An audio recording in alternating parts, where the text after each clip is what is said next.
कार्तिक महात्म्य। एक समय नैमिषारण्य में वास करने वाले 88,000 ऋषियों ने सर्वशास्त्रों के ज्ञाता श्री सूत जी से प्रार्थना करते हुए आग्रह किया कि प्रभु, इस घोर कलयुग से रक्षा का कोई सरल और सुगम उपाय बताएं।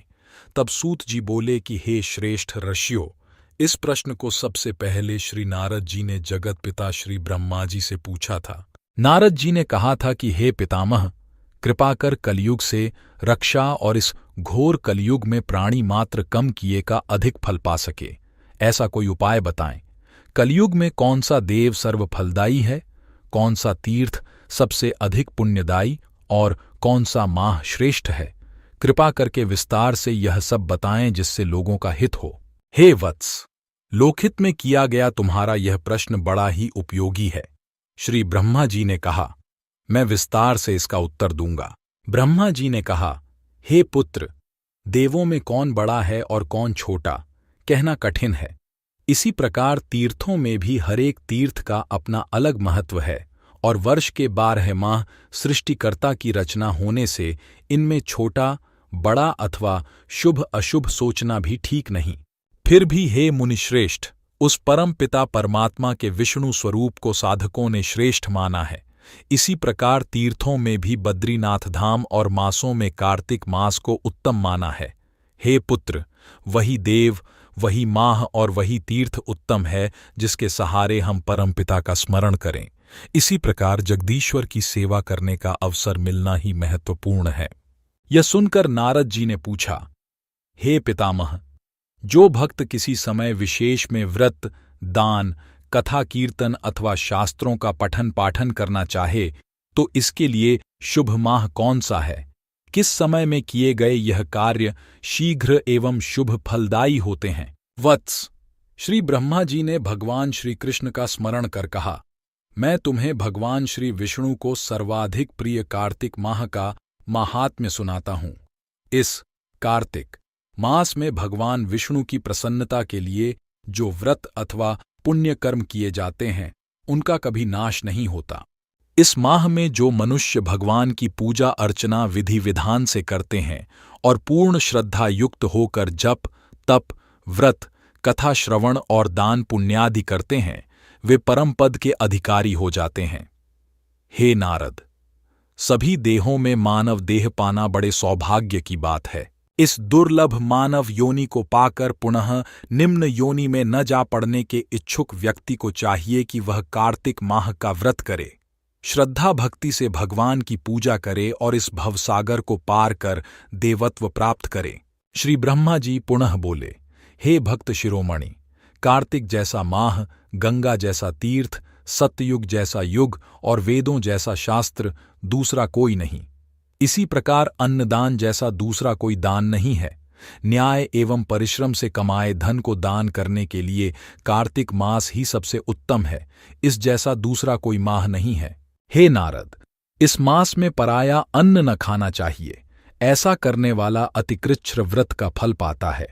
हे मुनिश्रेष्ठ, जो मनुष्य पापों से मुक्ति की चाह रखता हो उसे इस माह में भगवान वासुदेव का स्मरण करना चाहिए। शिवालयों में जाकर भजन कीर्तन एवं शास्त्रों का श्रवण करना चाहिए। कार्तिक माह में श्रद्धालु को नित्य ब्रह्म पुण्य अनंत होते हैं।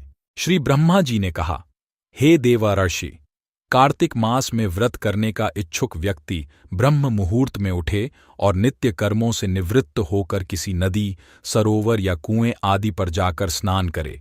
यदि ऐसा संभव न हो तो घर पर ही शुद्ध जल से स्नान करके व्रत का संकल्प उठाए। हे नारद, पूजा अर्चना में संकल्प का बड़ा महत्व है।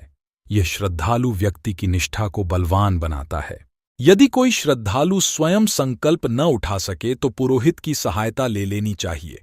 इसके बाद श्री राधा जी के साथ श्री कृष्ण भगवान की मूर्ति सामने रखकर श्रद्धा भक्ति से उनका पूजन करना चाहिए।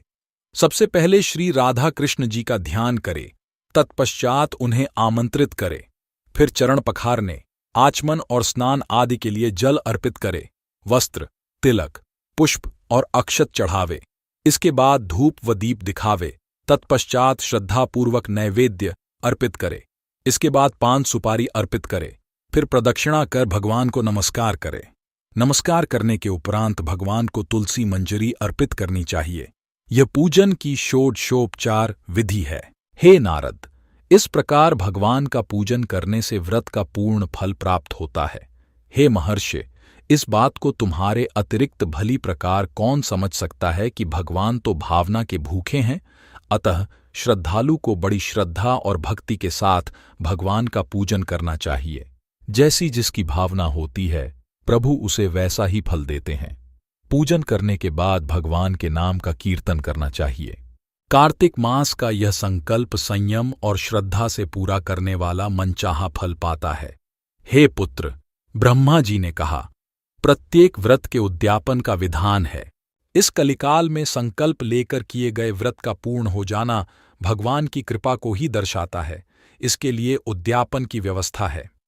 हे आश श्रेष्ठ, कार्तिक मास में दीपदान का भी विशेष महत्व है। तुलसी और आंवले के पूजन के फल का तो कहना ही क्या। भगवान शालिग्राम की प्रसन्नता के लिए तुलसी और आंवले का पूजन करना चाहिए। भगवान विष्णु के भक्त को चाहिए कि तन मन से अपने गुरु की सेवा करे।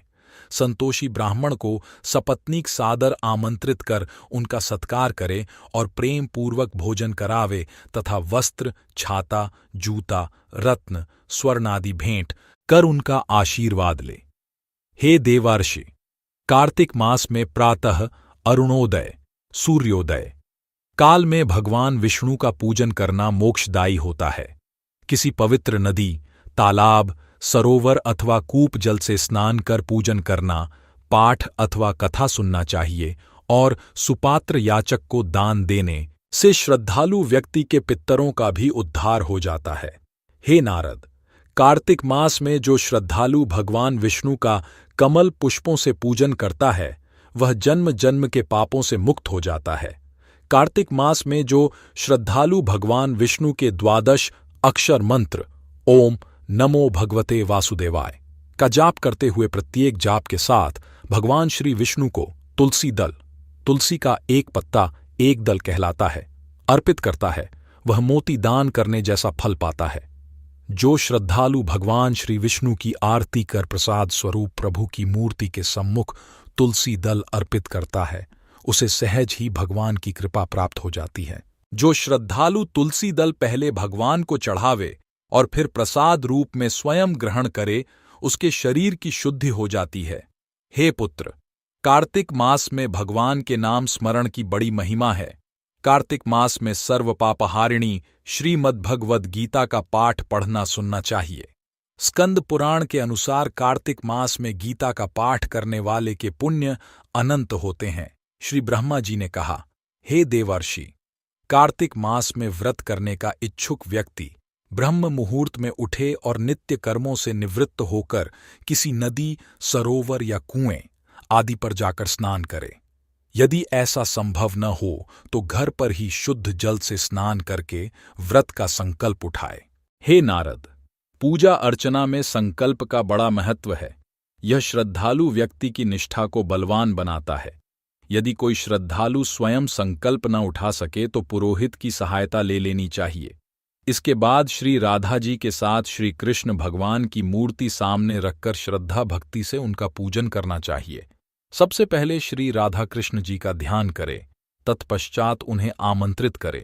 फिर चरण पखारने, आचमन और स्नान आदि के लिए जल अर्पित करें। वस्त्र, तिलक, पुष्प और अक्षत चढ़ावे। इसके बाद धूप व दीप दिखावे। तत्पश्चात श्रद्धापूर्वक नैवेद्य अर्पित करें। इसके बाद पान सुपारी अर्पित करें। फिर प्रदक्षिणा कर भगवान को नमस्कार करें। नमस्कार करने के उपरांत भगवान को तुलसी मंजरी अर्पित करनी चाहिए। यह पूजन की षोडशोपचार विधि है।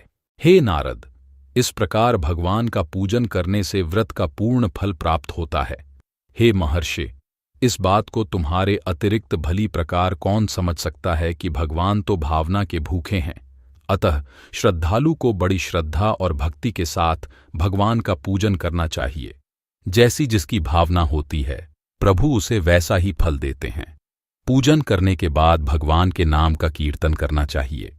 कार्तिक मास का यह संकल्प संयम और श्रद्धा से पूरा करने वाला मनचाहा फल पाता है। Subscribe if you like our content.